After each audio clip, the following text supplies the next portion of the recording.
I bought an old Polaroid camera at a thrift store. The pictures it takes are wrong. I'm a big fan of old tech, so when I found a beat-up Polaroid camera at a thrift store for $5, I bought it.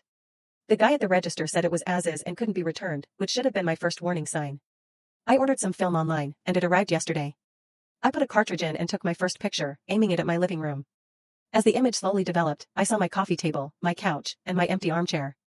But then, as the color settled, I saw something else. Sitting in the armchair was a woman in a long, gray dress. Her body was hunched over, and her head was tilted at an impossible, broken angle. My heart hammered in my chest. The armchair was empty. I stared at the photo, then back at the chair, trying to rationalize it away. Maybe it was a reflection, or a smudge on the lens. I even considered a double exposure, but the image was too sharp. I threw the picture away, feeling a chill I couldn't explain. I took another picture, this time of my bedroom, hoping to prove myself wrong. The woman was there again, standing in the far corner, a little closer than before.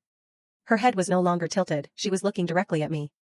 Her mouth was open in a silent, stretched-out scream, and her eyes were just empty, black holes. A cold sweat broke out on my brow. This wasn't a coincidence. This was the camera. It was capturing something that shouldn't be there. Terrified, I had to be sure. I took one last picture, pointing the camera at my own reflection in the hallway mirror. I held the picture in my shaking hands, willing the image to be normal, to be empty. But as it came to life, I saw myself in the frame, my face pale and scared. And standing right behind me was the woman in the gray dress. She was so close that her face was just over my shoulder, her eyes still those empty sockets, her mouth an impossibly wide black smear.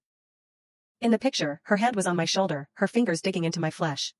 I felt a sudden, sharp pain. A cold, vice-like grip on my shoulder. I dropped the picture and looked down at my arm. There were 5 bright red marks, already starting to bruise. I'm writing this from my car, the door to my house locked. I'm too scared to go back in, but I know she's in there. I'm terrified that when I take my next breath, I'll still feel the pressure on my shoulder.